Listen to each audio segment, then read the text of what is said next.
with another reaction video. And we got 15 NBA legends who were terrified of Larry Bird. Let's get straight into it. I know I've been going for a minute, but let's get straight into the video because I know that's what we came here for. So let's get it, y'all. Let's get it. But Larry Bird was cold. I don't think nobody ever could get out with him. He talked trash against us, talked trash with against everyone else. And I'm looking at this guy like, he's nuts, you know? When you talk about NBA players that would put fear in other players, the first people that will come to your mind will be somebody like Jordan, Shaq, Kobe, or maybe Kevin Garnett. But I feel like, shout out to Young Gala too, because he's been a minute. He been going for a minute. And then it's just like, I used to react to a lot of his videos when he started off. Shout out to Young Gala, man.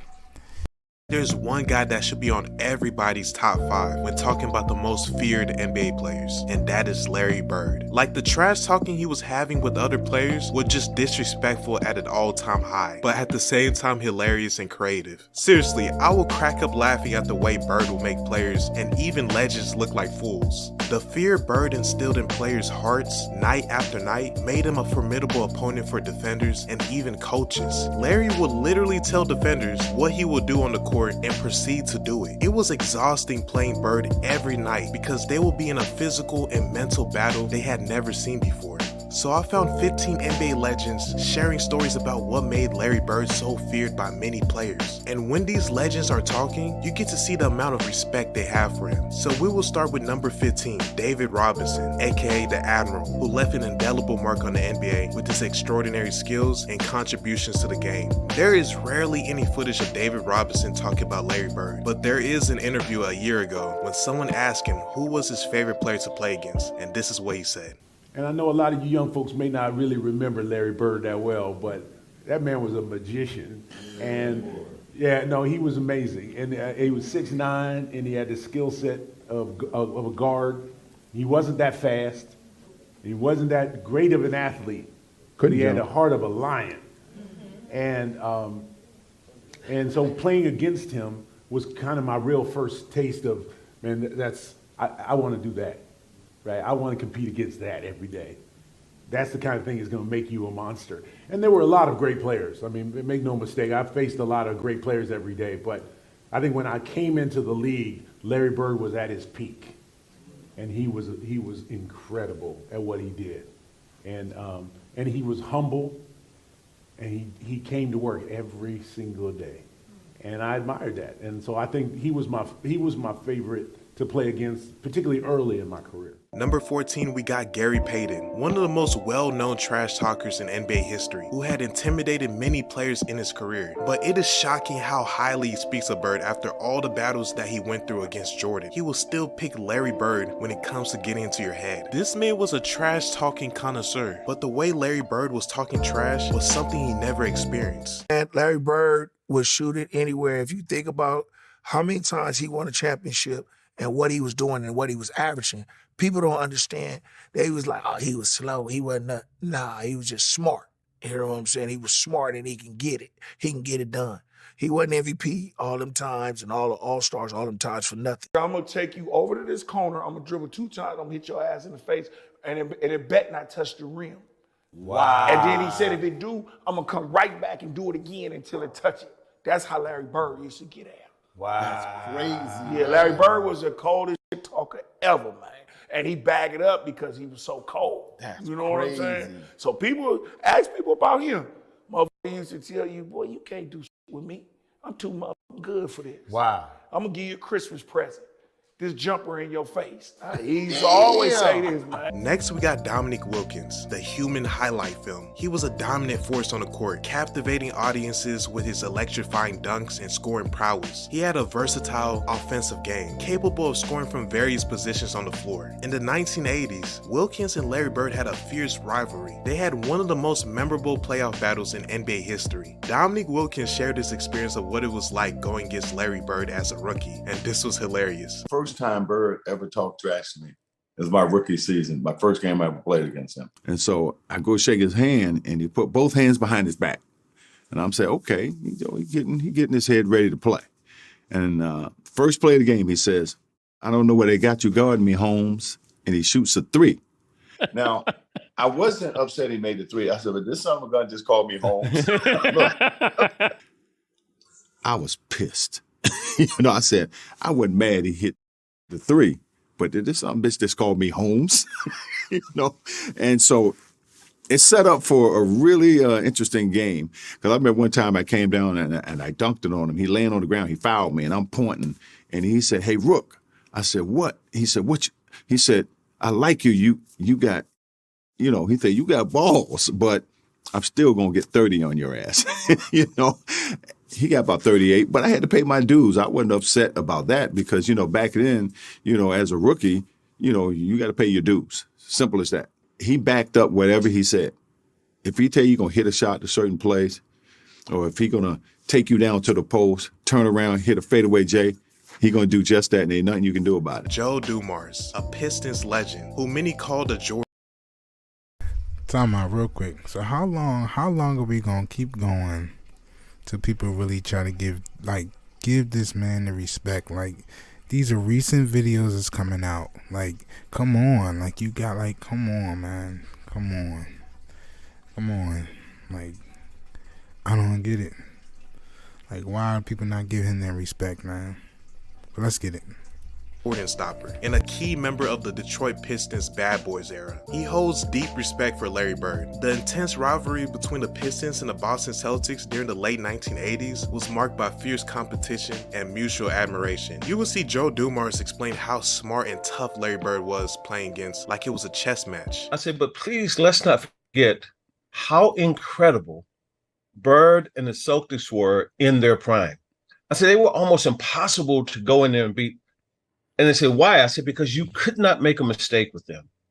If you turn your head or you don't rotate right on time or whatever it was, those guys made you play. And it was him. Like, he was a savant on the court, like just a savant, like 2 plays ahead on everything. And so I was just talking about this maybe 3 or 4 days ago, how hard it was to go into Boston and beat a team when Bird is in his prime. Dennis Rodman, a Hall of Fame NBA player, renowned for his rebounding and defensive prowess, had so many battles against Bird when he was on the bad boy Pistons. And even though he said some crazy statements about Bird, like saying he wouldn't be able to play in today's NBA, he still had respect for Bird's game when going against him. He actually had a funny welcome to the league moment with Larry Bird in the playoffs. Check it out. So, I think it was 86, 87.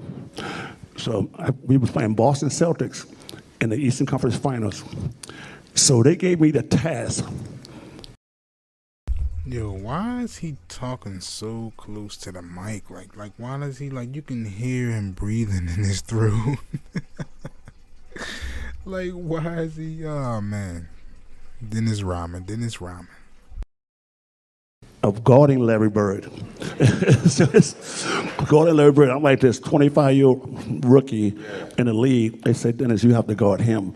And I'm like, and you know what I'm saying? Guard him. So that was my whole job, to guard the toughest guy on the team, on the other teams. So, so I'm guarding him. And every time I turn my head, he's over there in the 3-point line. He said, I'm over here, Rook. I'm like, I got to go out there and run out there like a dumbass. Let's go out there, try to contest him. He'll hit the 3. I'm like, okay, Next, we got 2 legends, Karl Malone and Isaiah Thomas, who played against Larry Bird for almost all of their career and had intense playoff matchups. They shared their stories of how Bird used to talk trash during clutch moments. I remember sitting on the bench watching Kevin McHale and Larry Bird, and Larry Bird did something. To me, I'm still marveled at this. And he got so many people. It was a timeout. And one of our teammates, Bart Kofold, had a camera. Right. He's taking pictures. So Larry Bird came over there and looked at our bench. And he said, 3-pointer from right over here. So I'm sitting over there looking like, that Babe Ruth, calling your shot already, right? Yeah. So Isaiah, I'm sitting there looking. He looked down at the floor. Hell, everybody looked down at the floor. He like he threw something. And he hit a 3. Oh, can you believe that? And I remember Kevin kind of looking over at the bench like, this is gonna be a long night. we walk out on the court, and He said, who guarding me? Larry used to always call me Cheesy, right? He's like, Cheesy, who guarding me? And I was like, I got Kelly, I got Lamb, I got Benson. He's like, you ain't got no brothers? He's like you. He's like you. Disrespecting me. That's what he said. Straight up. That's exactly what he said. He said, hey, man, you can't put no white dude on me. Hey, bro. That is straight disrespect, right? He said, don't put no white dude on me. So check this out. So the next year we come back, I said, I got somebody for your ass, right? Yeah. He said, who you got? I said, Rodman. He said, okay, he's a little better. He said, but don't ever put no white dude on me because that is disrespectful. I was like, okay. Patrick Ewing, a New York Knicks legend and one of the best centers of all time, is close friends with Larry Bird and has voiced admiration for Bird's skills, basketball knowledge, and leadership on multiple occasions. And he told people that Larry Bird's trash talking was the real deal. He talked trash against us, talked trash with against everyone else. But the difference is he could back it up. I remember, like I was saying, growing up in Boston, people all used to always talking about that he can't jump, he can't do this, he can't do that. And, a lot of my friends was like that, So, I got to the league. I called all my friends back up. I said, all that trash that you were talking, you need to squash all that. This man is great. He can, whatever you were saying for a man who can't jump, he's demolishing everybody. Here are three legends, Dr. J, Kevin McHale, and Bill Walton, explaining Bird's impact on the game and his mindset when playing. Pay attention to McHale's story especially because it shows what Bird will do when the game is on the line and he's not having the best night. This guy, I think he was born to play basketball. Seeing him come in and making the adjustment early, taking a team that had won 20 games the year before, and the next year, they're 40 plus, and the next year they're 60 plus. Nothing bothered him.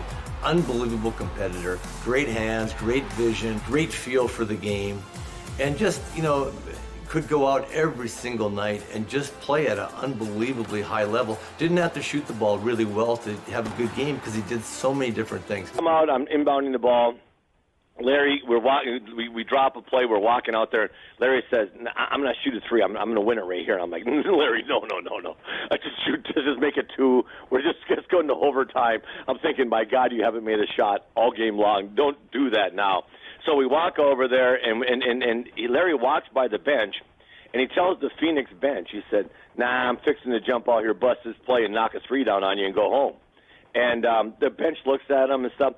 So Larry busts the play, jumps out, gets the ball on kind of in front of their bench at three-point line, shoots it. As he lets it go, he looks at the bench and said, "Told you so," and starts running to the locker room. Ball rips through. We win by one, and the bench coaches have this. El Bianchi's got this look on his face, like honestly, like he's seen a ghost. He's just sitting there. And I walk by and I go, "Does it all the time." And El Bianchi just shakes his head. But that was classic Larry, a will to win, unbelievable amount of confidence. But the best thing was he had no idea what I was thinking in my mind, like, am I really going to throw it to him? He hasn't made a shot all the fourth quarter. But he ran in, and by the time I got in there, he had already popped a beer. He had a beer in his hand. He was laughing. And I just walked up to him and gave him a hug and said, "Man, you are something." Nobody worked as hard as Larry. He was the first guy there. He was the last guy to leave. He wore that body out with the jumpers and the running and the movement and the concentration and the focus and the discipline and the sacrifice. He had it all. He wanted the light on him. He wanted the focus, and he wanted that ball. And if it ever got to the point where Casey Jones, a coach who we just loved and would do anything for, if Casey would ever call somebody else's play, Larry would just say, no, I'm shooting this ball, and he would. 2 seconds on the shot clock. Bird wants a three out of it, and he gets it.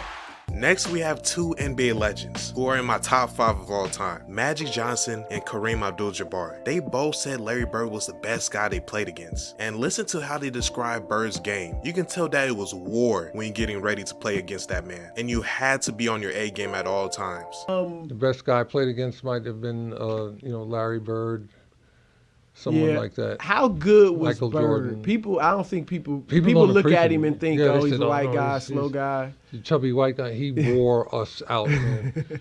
Because this muscle here, the one between his ears, that was his best, because he made the 3-pointers and he had assists and rebounded, steals. He was always at the right place at the right time on the court. One of the great players I had the opportunity to play against. There's nobody that I ever played against that I love and respected more than Larry Bird. The man, listen, you couldn't give him an inch or he would just shoot it right in your face. He was dominant at both ends of the court. And so Larry Bird made me a better player, and I think I made him a better player. And together, we made the NBA better. And now we have the last two legends on this list, John Stockton and Charles Barkley. They both shared hilarious trash-talking stories when they went against Bird. And you get to see Charles explain what exactly made NBA players fear him in a game. He's the only guy that came into Utah when I was a young player and said, I think I'm going to have 43 tonight. Told our whole team that on the bench, and he came in and had 43 tonight. So I don't know. I have to give the nod to Larry at this one. Don't feel bad because I was the tiebreaker on the poll question, and I picked Larry Legend as well. So I'm with the same company. So God, Bird talk trash to everybody. But did he get to a point where he had respect for you? I always tell this story about Larry Bird. I remember him. He was cursing under his breath. And I asked him, I said, Larry, what's going on with you? He says, you guys are being disrespectful to me. And I says, what are you talking about? He says, you guys are putting a white guy on me. That's disrespectful. Wait, who's the white guy you put on him? I can't remember who it was. I just started laughing. I had no comeback. But he says, it's disrespectful when y'all put a white guy on me. And I'm sitting there like, I'm laughing in the middle of a game. Like, Larry beat you with his will and his mind. But he didn't have the athletic ability that Kobe and Michael and LeBron and those guys had. Yeah. Larry willed himself and his team to win. So guys, I hope you enjoyed the video and show everyone this if they're sleeping on how good Larry Bird was. Because there are 15 NBA legends that can vouch. So comment down below your favorite Bird story, and until next time.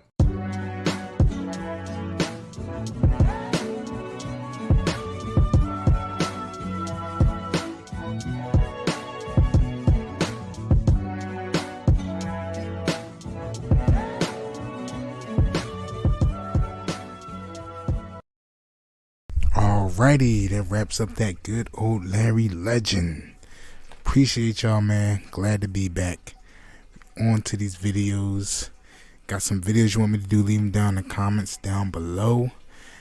And I love y'all, man. I love y'all so much. Appreciate everybody looking out for me and, sending me the comments and, wishing me well and everything. Appreciate y'all so much. I really do. But we're going to get on straight to the next video. Subscribe if you're new. Hit that like button. Turn on that bell. And I'm out of here. Love y'all so much. We on to work. On to the next video. Let's get it. Peace.